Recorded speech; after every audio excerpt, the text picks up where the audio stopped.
तुमच्यासाठी आत्ता सगळ्यात प्रायोरिटीवाली गोष्ट काय आहे? ही गोष्ट खूप महत्त्वाची आहे. जर ती गोष्ट आज तुमची प्रायोरिटी नाही आहे, तर भविष्यात ती गोष्ट तुम्हाला भेटेल याची चान्सेस खूप कमी आहेत.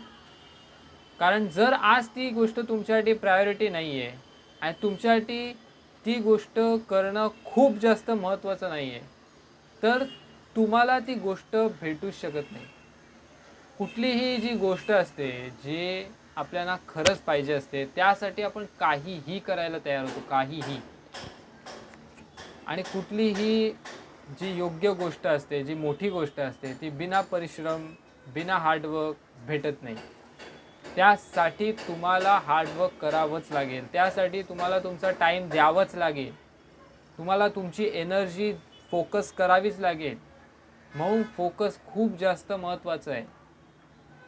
आणि जर तुम्ही तुमच्या फोकसला योग्य दिशेने चॅनलाइज करायला शिकलात ना तुमच्या विषयीमध्ये, तुमच्या 20sमध्ये, तर तुम्ही जीवनात खूप लेवलवर फाडू शकता, खूप लेवलवर पुढे जाऊ शकता.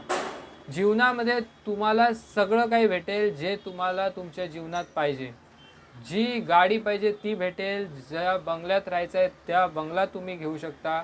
जसं घर पाहिजे तसं घर तुम्ही बनवून घेऊ शकता.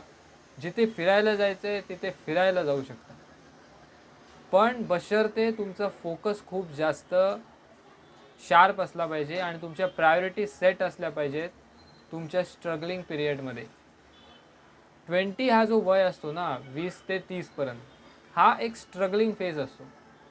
यात खूप सारे डिस्ट्रॅक्शन असतात, खूप काही काही चालू असतं, पण हाच जो टाईम असतो ना यातच आपल्याला कष्ट करायचे असतात, खूप जास्त कष्ट करायचे असतात आणि आपल्याला आपलं जीवन बनवायचं असतं, आपल्या जीवनामध्ये काहीतरी करून दाखवायचं असतं.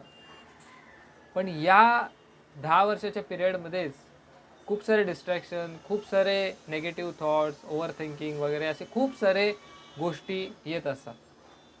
पण या 10 वर्षात आपल्याला खूप मेहनत करायची असते. त्यासाठी तुमचा फोकस खूप क्लिअर पाहिजे. त्यासाठी तुमच्या प्रायोरिटीज खूप क्लिअर पाहिजेत, की मला हे गोष्टी अचीव्ह करायच्या आहेत. आणि ही गोष्ट माझ्यासाठी टॉप प्रायोरिटीवर आहे आणि ही गोष्ट केल्याशिवाय मला चैन येणार नाही. प्रायोरिटी सेट करा मित्रांनो. असा तुमचा एकही दिवस जायला नाही पाहिजे, की तुम्ही सकाळी उठलेत आणि तुम्हाला माहितीच नाही आहे, की आज करायचं काय आहे.